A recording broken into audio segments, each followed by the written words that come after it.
All right, Alexander, let's just jump right into it. Everyone that's watching us on Rumble, you'll find the button up top. It'll take you to our locals page, little red button. Click on that. You'll get into our locals community. And Alexander, let's get into the big story, which is obviously the recognition of Donetsk and Lugansk. Yeah. And I just want to tell all our viewers in this video, we'll talk about this big news. And in the second part of the video, we'll answer a lot of the questions from our live stream that we did.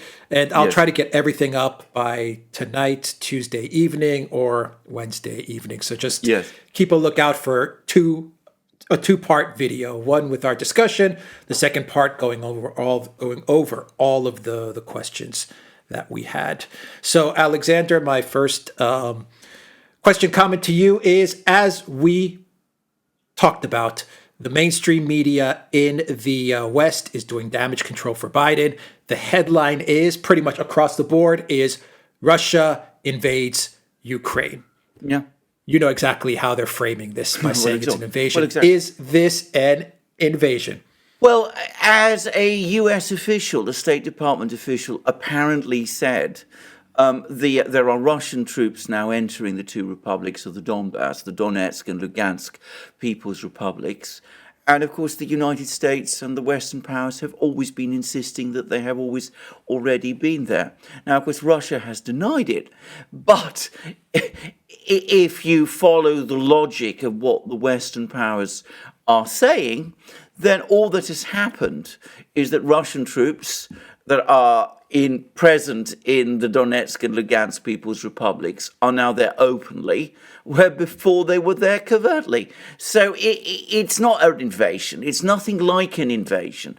What has happened, and this is my own take on this, but I quite clear, listening to the Russian debates, reading Putin's speech, which has been completely misrepresented, by the way, that so far from this move being intended as preparatory for an invasion, it was done to prevent a war. There was shelling and attacking on the Donbass. I mean, let's not get into the weeds about who was shelling whom and what happened in particular incidents. I'm not interested in all of that. The OSCE and the Red Cross have said clearly that there was a major uptick in fighting. Things were getting extremely dangerous. It looked as if this whole thing was easily going to spiral out of control into a violent military confrontation. The Russians have repeatedly said, they've been saying this for at least a year, longer in fact, that if there was a Ukrainian attack on the Donbass, Russia would intervene. It would not allow Donbass to be rolled over by Ukraine by force. So what the Russians did was that they recognized the two republics, put their troops in to prevent that attack on the two republics of the Donbass, the Donetsk and Lugansk People's Republics, which might have resulted as a result of this escalation in the fighting there, and which could have easily led to a much wider war. So this is an act to destabilize what was already becoming an extremely tense and very dangerous situation. Now, it's not absolutely certain at the moment that that's worked. There's still some shelling going on, apparently, though on a much reduced scale. And there's been talk that there was been still some people, the people on the Donetsk Republic are still claiming that there's still sabotage groups trying to infiltrate in, though no doubt they will be dealt with. But so it's not absolutely certain that's worked yet, but I think more likely than not it will be. And thereafter, I think this situation will calm, or at least I think that is what the Russians want to see happen. They're not interested in attacking Kiev. They're not interested in all-out war in Ukraine. They don't want an all-out invasion of Ukraine. And I think that, as I said, they've acted in effect to contain the situation, confine it to what was, I'm not sure we can call it that any longer, what was eastern Ukraine, and to make sure that this thing doesn't escalate beyond the point which it has already reached. That's my take of the position. Right. Real quick, just a follow-up question. I mean, Russia recognizes Donetsk and Lugansk Yes. as independent countries. Yes. Yes. They were then invited to act as peacekeepers to stabilize the situation. Yeah. Yes. That's a correct account. It wasn't. Russia is not planning, at least for now. No. They're not. They haven't annexed Donetsk and Lugansk like the media is also reporting. This is fake news that they're reporting. It's fake they news. haven't annexed those republics. They haven't incorporated them into the Russian Federation. What has happened is they recognized them, and then those republics invited them to step in. Under international law, they're standing on very firm ground. Well, I would say they were actually. Now I know you're going to get lots from of the people. Russian side. From the Russian side, I know everybody else side, is going to disagree. But I come back to what happened with Kosovo. I mean, Kosovo was a province, a region of Yugoslavia, a region of Serbia. There was all sorts of talk of all kinds of genocides and violence happening in Kosovo. The United States and its allies in NATO attacked Yugoslavia, bombed the country. That led to a US military occupation of Kosovo. There was a Security Council resolution, however, which the US and Britain and France voted for, which reaffirmed that Kosovo was still a part of, an integral part of Yugoslavia and of Serbia. Then a few years later, the United States and its allies recognized Kosovo's independence, saying that this was a legitimate exercise of self-determination. The issue then went to the International Court of Justice in The Hague, and the International Court of Justice in The Hague ruled that there had been no violation of international law, because in these kind of circumstances, when a population wants to secede from a country, the issue is not, juridical. Do they have a legal right according to the laws of that country to secede from it? It is, do they have a factual claim which is effective to secede? And the example that was given was of the American colonists, which managed to break away from Britain, from the British Empire through their War of Independence. You can read it all in the massive advisory opinion on Kosovo, which was provided by the International Court of Justice, at very much the instigation of the United States and the Western powers. On issues related to Ukraine, the Western powers prefer to ignore it. Yeah, and we can't forget that what the United States and NATO did in Kosovo was to build a massive base as well, a military base as well. Well, indeed, which is of course on top of the recognition. Indeed, which is of course what the Russians are doing also in Donbass. Let's not be naive about this thing. There will be Russian military bases in Donbass. And of course, the US did this in Kosovo too. The difference, I suspect, is that in Kosovo, acquiring that base was probably the entire purpose of the whole exercise. Whereas in Donbass, it's a product of this exercise in the sense that, as I said, the actions of the Russians, I think, are intended to prevent a wider war. But establishing a base in Donbass is a guarantee, or is hoped to be a guarantee, that a Ukrainian attack leading to a further war won't happen. Okay, so the Biden White House, the Biden administration, from Biden to Psaki to Sullivan to Blinken, the EU leaders from van der Leyen to Macron to Michel, in the UK, Boris Johnson, Liz Truss, in Germany, Scholz, all of them are saying that this is unprecedented, that they have never seen a country in Europe change another country's borders in the manner that Russia has, and that they will respond with swift and painful sanctions. Yep. And they're saying that this is something they can never let happen ever again and should never have happened. In other words, this is so unique and so unprecedented. The leaders of Europe and the United States can't believe what they are witnessing. And they're going to place sanctions on Russia. Of course, they were going to place sanctions either way, but we'll get into that as well. So my question to you is, once again, a kind of historical question. How come since 1974, when Turkey invaded Cyprus, took 36% of Cypriot land, displaced the people of Cyprus, in other words, kicked them off of their land, and continued to occupy Cyprus illegally. They have not been sanctioned. As a matter of fact, they have been coddled and actually given money. Most recently, in the past couple of years, they've been given money by the European Union. How come Turkey in this way is treated in one way and Russia is treated in another? And Turkey, of course, also remains a member of NATO. Why is Turkey treated differently? Because it is a US ally, or has been a US ally. And that is the entire reason. I mean, there is nothing unprecedented about this. It has happened several times in Europe previously. It happened obviously in Yugoslavia. I've just discussed the whole Kosovo situation. And of course, it happened, as you know personally, because you live in Cyprus and you experienced it. So it's happened in Cyprus too. This is not new. I mean, there is nothing unprecedented about this.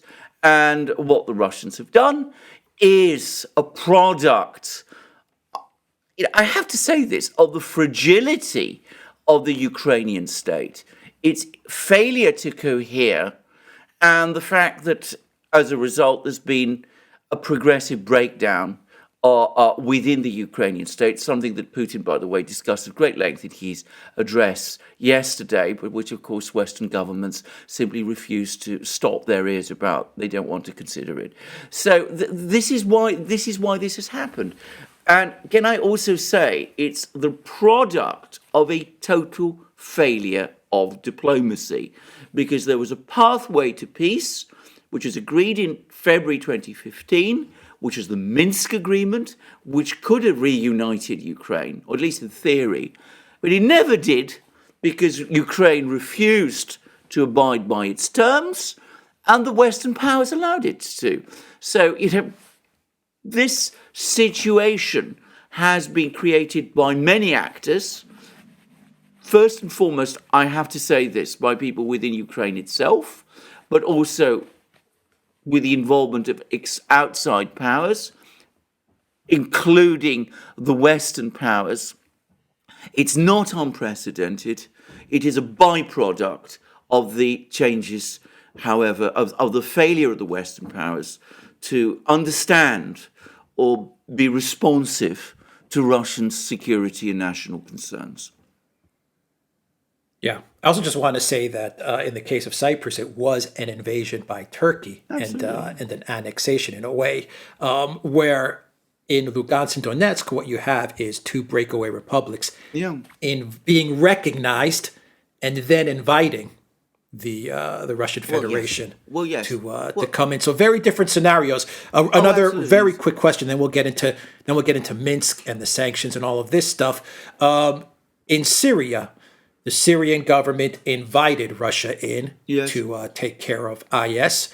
Yes. The U.S. continues to occupy a part of Syria, not invited. How is that different? Well, it's not different. It's exactly the same.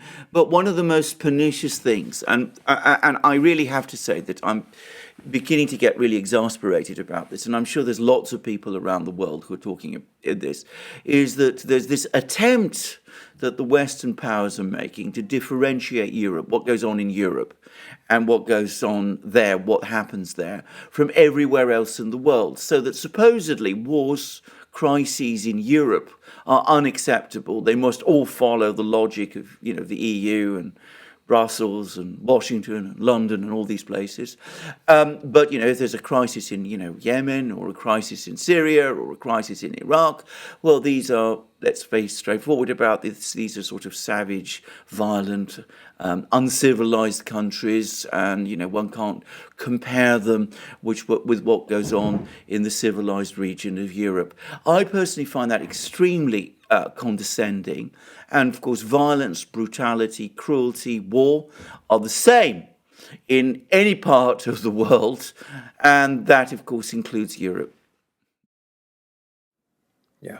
Okay. So we got that out of the way. I wanted to just kind of get your thoughts on the hypocrisy that we're seeing. The Minsk agreements, the Minsk protocols, 8 years. They were never implemented. Were they ever going to be implemented? And do you believe that Macron's phone calls with Putin was Macron maybe trying to sell Putin on the fact that I can get it done. I'll get the Minsk protocols implemented. Just give me a couple more days, of which Macron failed to do it, and Putin knew he was going to fail doing it. This has been discussed at extraordinary length in that Security Council meeting in Moscow. And one of the purposes of that Security Council meeting in Moscow was to educate the Russian public, to inform the Russian public about what was happening. But before I go into that, can I just make a point that it's very interesting that suddenly I've seen one of the same people in the media, I mean, various people who write for the Daily Telegraph, specifically, for example, the Financial Times, the Guardian, all the rest, people who were saying that implementing the Minsk agreement would be a contravention of Ukrainian sovereignty, that it was appeasement of Russia to have Ukraine actually abide by the terms of the Minsk agreement. The same people are now suddenly discovering that the Minsk agreement is this holy text which Russia has supposedly violated, and that it's something that Russia should be blamed for. So they look one way when Ukraine refuses to implement it. They look the other. They suddenly become full of indignation when the Russians say, "Well, this thing is exhausted. It's become a ghost. It's not ever going to happen." Now let's get to Macron, because the Russians discussed this. What happened with Macron over the course of this Security Council meeting, and they went over Putin's discussions with Macron, which had been incredibly extensive. They went on for hours over the weekend. And Macron came along with all kinds of ideas. But every time, apparently, that Putin tried to pin him down, saying to him, look, you say that we're going to have a Normandy 4. Does this mean that Ukraine is prepared to sit down and talk with the leaders of the Donetsk and Lugansk People's Republics, as it is required to do by the Minsk agreement? Macron evaded. He wasn't able in the end to say. And the same was true of everything else. I mean, he was... Putin apparently asked him directly, about NATO enlargement. And Macron said to him, well, the Americans are considering shifting their position. And Putin said, well, how are the Americans shifting their position? And again, Macron wasn't able to say. So, yes, I think Macron tried to talk to the Russians. He tried to sort of avert this. But of course, what the Russians concluded, and I'm sure they were absolutely right, is that if they'd agreed with what Macron had done, if they'd been delayed further a few days, a few weeks, things would have gone back to how they were always. Ukraine setting up this meeting, having meetings under the Normandy format, and then saying that they're not prepared to do any of the things that the Minsk agreement requires them to do. The United States quietly backing them in all of this. The Germans unwilling to exert any pressure, and France unwilling to exert any pressure either, because they're hobbled by what the Germans were doing. So I think the Russians heard and listened to Macron very politely, but I think they came to the conclusion that he wasn't coming to them with anything new. Yeah, he wasn't going to be able to implement anything in No. in essence. Okay, so Nord Stream 2 was canceled. They stopped it. This was expected. Just as we said. I mean, we said this yesterday in our program, and we've been talking about this for several days. I mean, to my mind, this is a central element. This was going to happen either way. I mean, exactly. Go on. You're saying and as I said, I mean, it's what, in my opinion, this whole thing has to a great extent been all about. I mean, the United States was not going to allow Nord Stream 2 to finish. I mean, that was baked in the cake. And the big loser, which we'll come to, I'm sure, in a moment, is Germany, because Germany needs Nord Stream 2. But these very provincial and run-of-the-mill politicians in Germany, including, by the way, Angela Merkel, for all her serpentine skills, they thought that they could run with a hair and with the hounds, as we say in Britain. They thought that they could have Nord Stream 2 and at the same time spin Minsk along indefinitely so as not to upset the Americans. And what they've discovered is that they've not got Minsk and they've not got Nord Stream 2, which is exactly what happens when you try and play that kind of game. A strong German government would have said to the Americans and to the Ukrainians, relations with Russia are in Germany's national interests. We have to have Nord Stream 2. We've got to find some way of plugging this gap in our energy supplies. There is no other cost-effective way to do it. We have to have, therefore, a good relationship with Russia, or at least a stable relationship with Russia, and that means we have to settle the conflict in Ukraine, and the way to do that is via Minsk.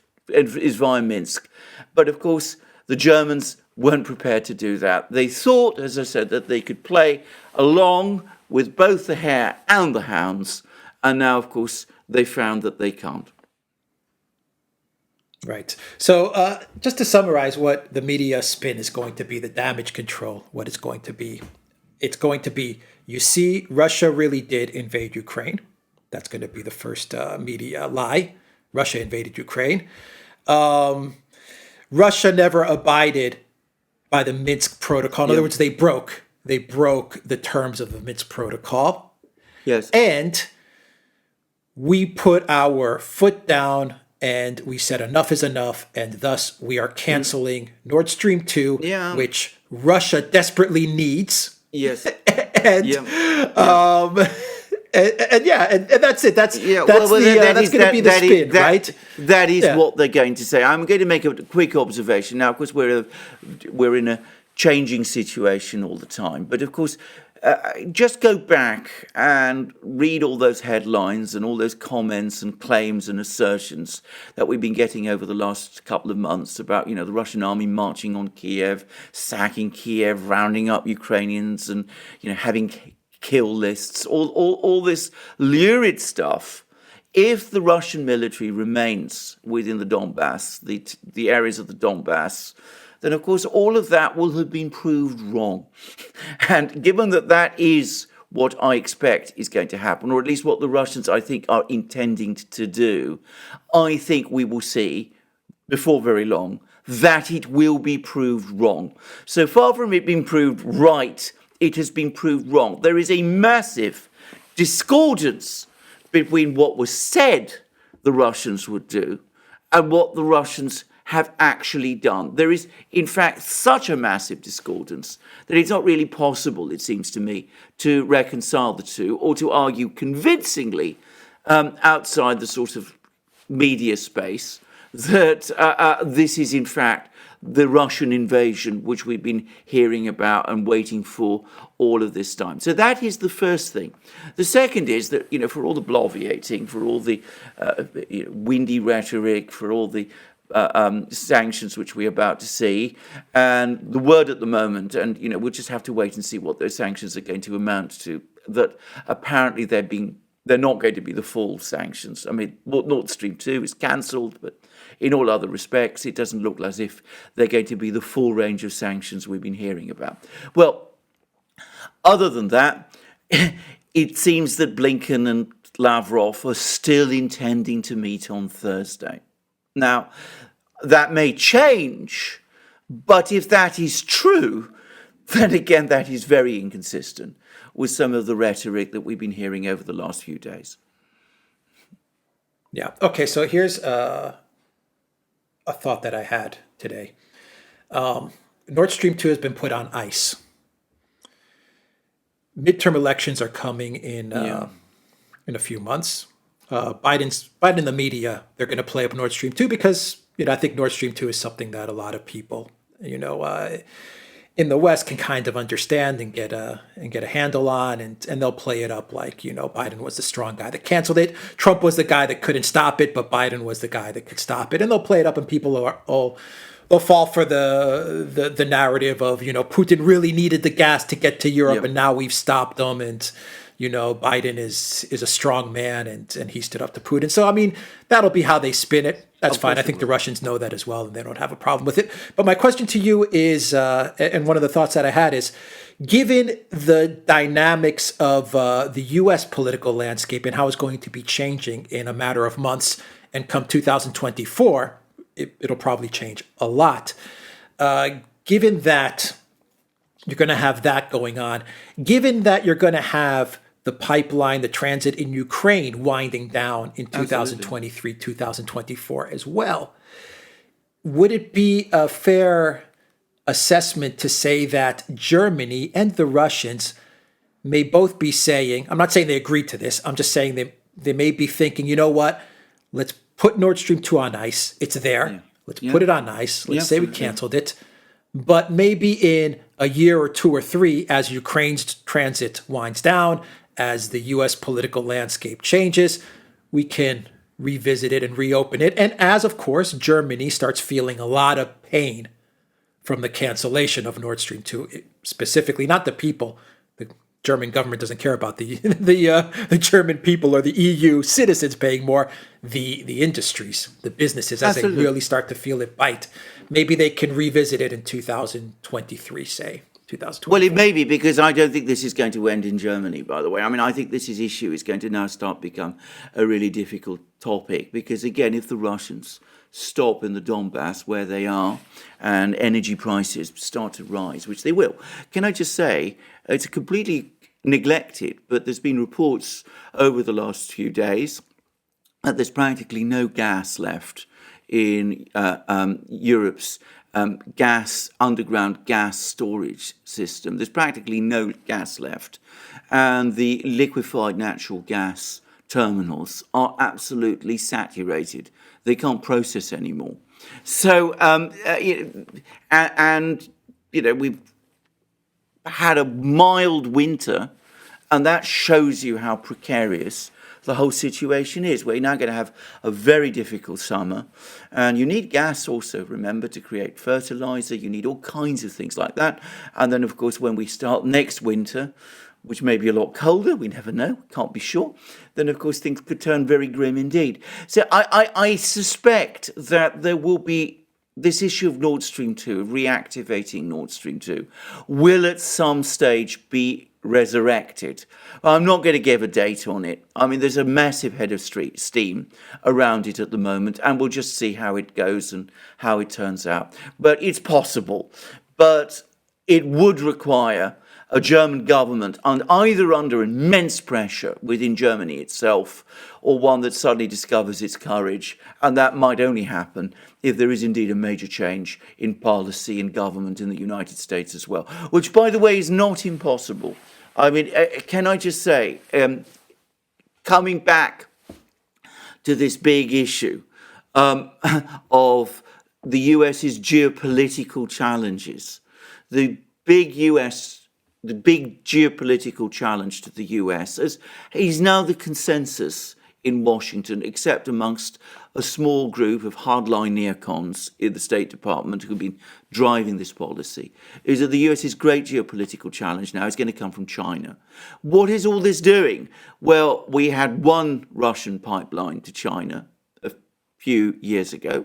Before 2014, we had none. Now there's going to be 3. Natural gas is going to start shifting. Russian natural gas is going to start pivoting to China. So this is going to accelerate and intensify. And it's possible that a new US government, perhaps more, shall we say, grounded and more interested in facts than media messaging, we'll see that this policy is actually going nowhere and is actually worsening the US's strategic position, and will finally do what Donald Trump wanted to do way back in 2016, which is actually start talking to the Russians and to try to find some way of creating some kind of divide between them and the Chinese. The Chinese must be looking at all of this with quiet satisfaction. Yeah, there's no doubt about that. Okay, so the Biden White House took a very, very big loss, but the media will provide a lot of damage Absolutely. control. Absolutely. And I think at the end of the day, this won't do that much damage to Biden because it's so far away and distant. It's far away for in the distance. American public. Exactly. I don't think they're interested in it, to be straightforward about it. I mean, Yeah, I think and the media will cover it up. Absolutely. I think Americans in general, to be straightforward about this, are exhausted with foreign policy news. They're now going to be suffering higher Especially with energy Russia. bills, especially with Russia. They're going to be faced with higher energy bills. I mean, oil is already at about $100 a barrel, and it's probably going to be higher. So they're exhausted with, saturated with foreign policy news, and a president who seems to be more focused on foreign policy than dealing with bills, supply problems, all of those things within the United States, is going to lose support, not win it. That's my own personal view. Yeah, they thought they could get some sort of easy win with this, and boy, were they proven wrong. Well, and no one even talks about the fact that... Yeah, it hasn't worked. There's been no bounce. There's been no bounce in the polls. If that was the plan, if the plan was to project Biden as the new JFK, there's been no bounce in the polls, and I don't think there will be, because I don't really think that this is a topic that affects the American people. I mean, they're not interested in Ukraine. It's a faraway country, but they are interested in the fact that their household bills are rising. And if I can come to sanctions now. Of course, the Russians will suffer. They will have a hit by this. But Russians care about Ukraine. They care about Donbass. I know there's been a lot of people who've been talking about the fact that Putin talked at an inordinate length about the history in that broadcast that he made yesterday, and some British, especially British and American journalists have ridiculed all of this. But of course, Russians are interested in this history. They care about it. They're probably refreshed and, thankful that their leader is at last talking about these things in such a straightforward way. So they care about this, and they will take an economic hit because they care about Ukraine. Americans, Britons don't ultimately care about Ukraine, or at least not to anything like the same degree. Yeah, no doubt about that. The other thing I was going to say is that, okay, so Biden will have the media do damage control and whatever. I think people have already forgotten about this in the United States. The EU are big losers, but the EU leaders aren't accountable to anybody. So, they've been embarrassed. They've lost again. They've been exposed as the dumbbells that they are. Yeah. But at the end of the day, the EU has zero democratic mechanisms, and the van der Leyens of the world and the Michels are accountable to no one. So they're not going to care about this whatsoever either. Let's get, though, to Ukraine, which is the big loser. Oh, and by the way, this is what I wanted to say. By the way, a lot of people aren't talking about the fact that throughout this entire crisis, the Ukraine has been losing around $3 billion a month, while Russia has been making a ton of money from the price of oil, which is at like 100. It's going to probably go higher. So I mean, this has been one massive debacle. But talk about Ukraine. This is a massive loss for Ukraine. I'm not talking about the land. Yeah. This whole thing. Yeah, this whole fiction and spectacle and debacle that Biden has led the Ukrainians into, probably starting from 2014. Absolutely. God, whatever the guy touches turns to shit. I mean, this one man has single-handedly destroyed the country of Ukraine. But this is just going to be terrible for Ukraine going forward. And for a lot of the, you mentioned it at the live stream, the Russian speakers are going to be looking at this as well, because Russia's going to build Lugansk and Donetsk up. I mean, it's going to make it into a nice place to live. Yes. Well, actually, yeah, absolutely. But can I just say, before I do that, can I just get on to Europe? Because I think Europe actually is also a massive loser in this affair. And when I say a massive loser, I think to an extent that European politicians, of course, the people in Brussels are beyond redemption, but European politicians and indeed European electorates simply do not understand. What Europe has just done is that it's rendered itself at a stroke uncompetitive. It can't now get proper gas. It's locked into a confrontation with Russia, which is going to drain resources and drain energy. We're going to see the processes of deindustrialization in Europe accelerate and intensify, in Germany too. We're going to see competition problems, Europe becoming increasingly uncompetitive in world markets. We are living on the wealth of our extraordinary past, and we're frittering it away. And we've just taken another huge step in that direction. Macron, to his credit, has some glimmers of understanding of this, though he's never, as I said, had the courage to see it through. But this has been a calamity for Europe, and the price is going to start rising with every year from this point going forward. Now let's talk about Ukraine. I mean,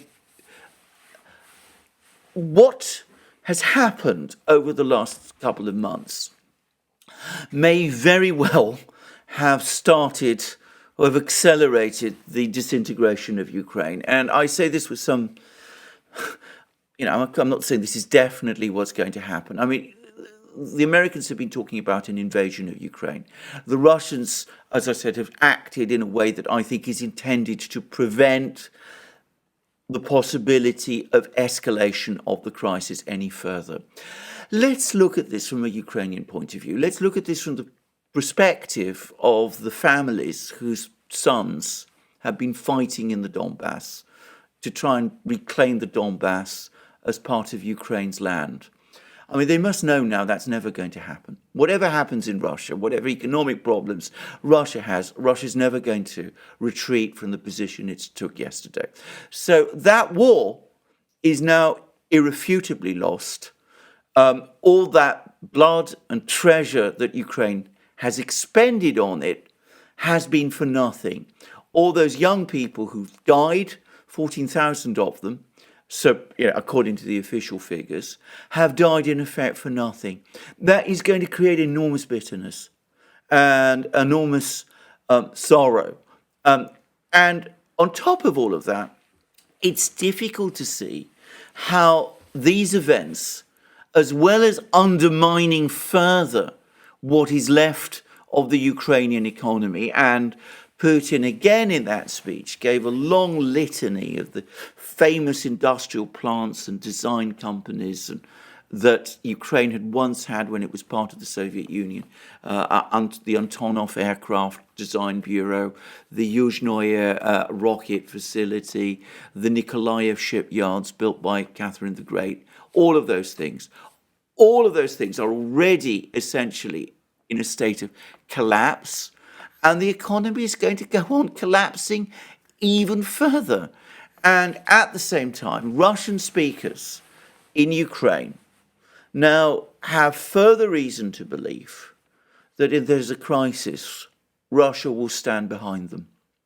And of course, Putin talked about the events in the Odessa fire and the fact that the Russians know who was behind it. Can you get into that a little bit? Sorry to interrupt you. Can you get into Putin's decommunization comment, where he was targeting, I guess, the Banderites and the neo-Nazis? Can you get into what he meant by that? I'm going to show you what decommunization really means.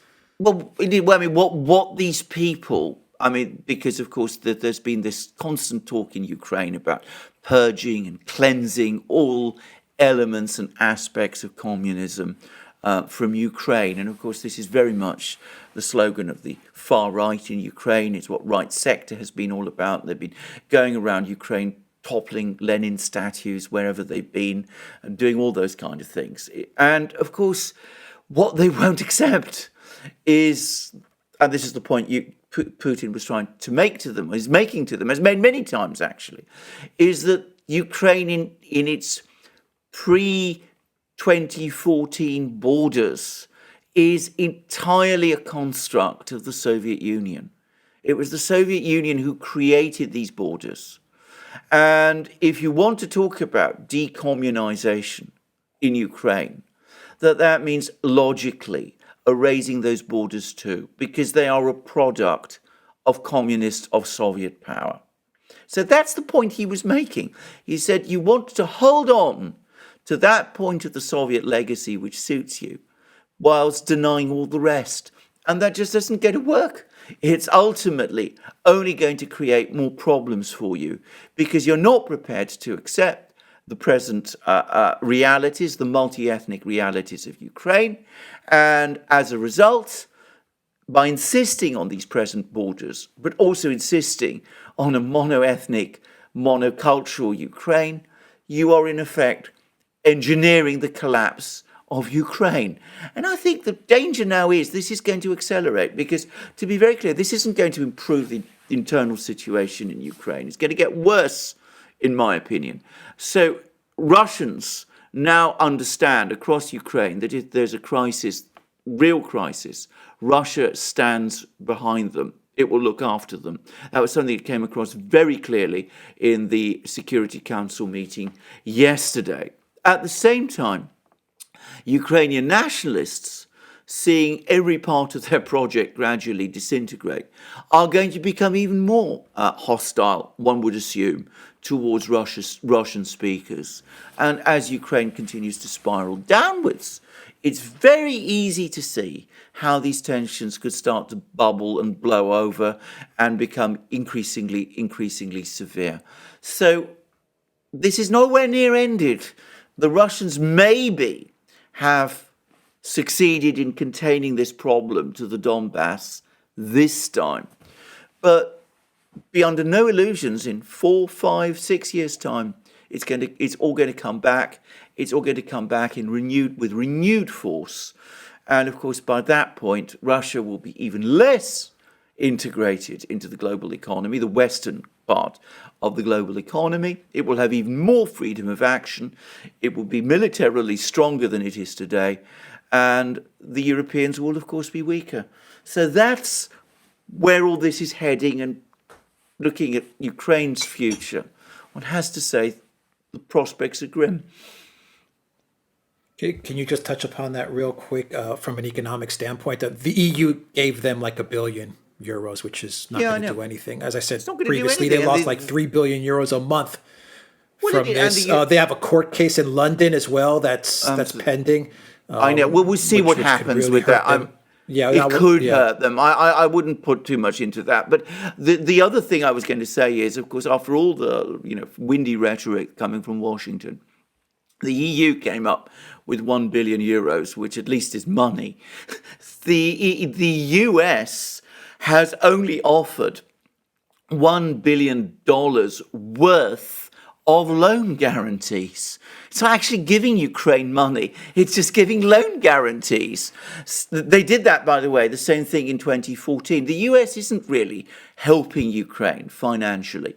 And one of the points that Putin made, again in that speech yesterday, is that if you look at trade turnover figures, Ukraine's trade with Russia before the Maidan crisis was bigger than it is with the EU today. So, I mean, it's just an economy that's continuing to, EU trade with the EU has not replaced the lost trade from Russia. And it isn't going to. Nor will it ever. And nor will it ever do. And of course, what's happened, as I say, is going to make it even more difficult to come up with a coherent political system or structure in Ukraine. And as I said, the economy is going to continue to spiral downwards. And sooner or later, we're going to get the next crisis. Yeah. Is Zelensky in trouble? Is he in trouble? Because Zelensky ran on a platform of unifying Ukraine through a peaceful solution, through dialogue, through speaking with the Donbass republics. He didn't do any of that. Is he in trouble? Ukraine's going to lose 16% of their GDP when the pipeline transit stops. I mean, this is an absolute train wreck.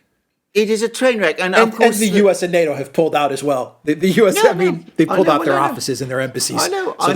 They've abandoned. I know. They've abandoned him. I think what they were doing, and I said this already, I think they were trying to dangle Kiev in front of Putin, hoping that, he would go for Kiev, which of course he shows no sign or interest in doing. But that was, I think, what that was all about. But coming to Zelensky, again, it's very difficult to see his position contemplate it with any confidence. I'm going to say straightforwardly, I mean, he is completely out of his depth. I was reading the other day his speech to the Munich Security Conference, and it was zany. I mean, it was all over the place. It was just a jumbled up mess of words. It was, I mean, I read, and apparently the people who were listening to him there, I mean, they gave him a standing ovation, but they were all telling each other, this is demented, or it's not demented. It's just totally incoherent. He's not a proper politician. He's not a real leader. And he's certainly not the person to lead this very fractured and disintegrated country through this crisis in which it finds itself in. And what Ukraine needs is a sort of... Call Russia. Well, of course it does. But I mean, what it needs is a strong, visionary leader who's prepared to do those kind of things. The political system in Ukraine makes it impossible, all but impossible, for such a person ever to appear. Again, Russian Security Council meeting said as much. They said, that what's now happening in Ukraine is that, the former president is now facing treason charges. I mean, the political, one president has, run away, the other is facing treason charges. The present president Poroshenko, is you mean? Clown. Yeah, Poroshenko. The present president is a clown. I mean, it's obvious that the whole situation is winding down and becoming catastrophic. Yeah, and when you mean clown, you literally mean... I mean literally a clown, yes. Which is, to be straightforward, a very honourable and great profession. I mean, there have been amazing clowns, professional clowns. But it's not a qualification that, sets you up for the presidency of a country like Ukraine. You want somebody who is, tough, worldly, knows how things work, understands economics, understands business, understands how politics happens, has some grasp of military affairs, knows how to conduct foreign policy. Zelensky is none of those things. I mean, he is completely out of his depth in this situation. And to be straightforward about this, given this debacle, and it will become increasingly clear that it is a debacle, I mean, his position in Ukraine, again, is at serious risk. A couple of weeks ago, before all this really got underway in the big way that we're seeing at the moment, there was actually talk of a potential coup against him in Kiev. And I would not be surprised if over the next few months, once this present crisis has died down, if all that talk resurfaces. In which case, by the way, if that does happen, that would be the end. Well, that would be the end. And I mean, I said, that this crisis is nowhere ended, close to being ended. But I mean, that would bring it forward. Yeah. Okay. Let's get to the questions. The second part. Is there anything else that you would like to? No, just to wrap it up. I think we have covered this. But can I just reiterate again, the continent of Europe, the civilization of Europe, has experienced a disaster. It's a calamity. Ever since, and I have to say this, ever since the Cold War, we've seen this emergence of these parasitic institutions, NATO and the EU. They're sucking the life out of Europe. They're drawing out its culture. They're sucking its economic vitality. And another huge step in that direction has now been taken. I contemplate the future of this continent of Europe, the place I live, my home, with growing foreboding, because a disastrous step has been made, which we will pay a massive price for as the years continue. You mean Ukraine as the disastrous step? Absolutely, it's the disastrous step. It was this disastrous step to start to expand the EU coup, into you mean? the coup in Ukraine. the coup in Ukraine and all that's followed from this, if European leaders had shown any understanding or vision, they would have given the opportunity, the escape route, the off-ramp that Minsk offered them, the Minsk agreement offered them. And they didn't. They were too narrow-minded, too provincial, too ideological, too rigid, too cowardly, and too rigid in the end to do it. And they've doomed Europe to decline.